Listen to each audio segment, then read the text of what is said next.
Hi friends, and welcome to another spring edition of Game On the Record, presented by Homer 9 and Sons, alongside the one and only Mike Byers. I'm Rob Longo, pinch hitting for Andrew Chiappese this week. Hopewell is in the state baseball tournament for the first time since 2012.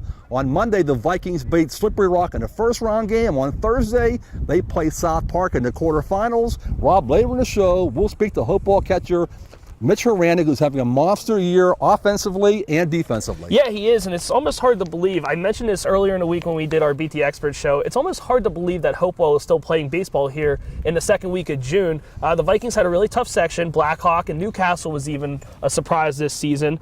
And Hopewell started the section play this year with a 2-3 record, then rattled off 5 straight wins, and then lost 3 of its last 4 at the end of the season, and then made a run in the WPL playoffs before losing to South Park. But this is a very resilient team, this Hopewell Vikings team, and it can face a little bit more adversity this week whenever it faces South Park on Thursday, and maybe get a little bit of revenge after avenging that semifinal loss in the WPL playoffs. Yeah, you know what, Rob, remember, this was a young team that lost 2 seniors during the offseason. Anthony Bonavita, who was a pitcher and a shortstop, also Tyler Pagoni, who was an outfielder and a pitcher. So those 2 guys are sorely missed.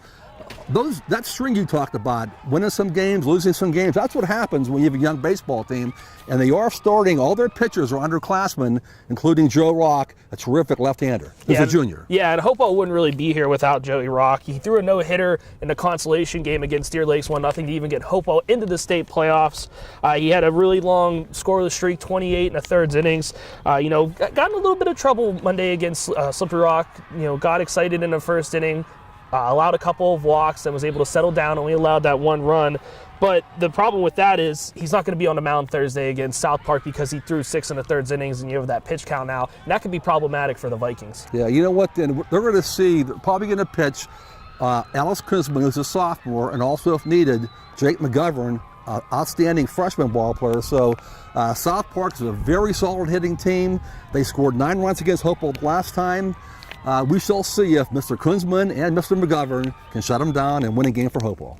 Well, joining us now to talk about Hopewell's game against South Park on Thursday in the PIAA quarterfinals is catcher Mitch Horanek. Mitch, welcome to the show. Thanks for having me. Mitch, this is a relatively young baseball team, one of Hopewell's youngest ever, but here you are, 15 wins, WPIAL semifinals. You're playing now in a state tournament, quarterfinal round. What's your thoughts of how this team has progressed during the season? Well, we really progressed since the beginning of the season, doing very well.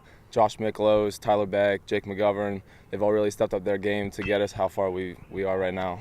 And they're all young kids, obviously, right? Yeah. That's good, yeah. So Monday you guys defeated Slippery Rock 6-1. I want to go back a game before that to the WPL consolation games. Joey Rock threw a no-hitter. What was it like being behind the dish and catching a no-hitter? It was really great just to see him do what he does. He always throws out. He throws great. Anytime he's out there, we know we have a really good chance of winning. He had a long scoreless streak, and he's Joey. You're going to play in the quarterfinals of the state tournament, a team that you know very well, South Park. They beat you guys 9-2 in the WPIAL semifinals. In that game, you were ahead 2-0, and they broke loose for 9 runs. What will you learn from that first game against South Park and your take of playing them again in the state quarterfinals? Well, we got up early 1-0 in the first inning, and that seemed to work. So getting up early, that'd be nice. And we know that they are very well on offense, and their pitching staff is pretty good. So we just can't have those 9-run innings or even 3-run innings, or we just got to make sure we keep their bats silent. Okay. Speaking of bats, yours are starting to heat up a little bit. You struggled to produce some runs in the WPL playoffs, but you guys had 6 runs on Monday in the PIAA quarterfinals, or first round, I should say.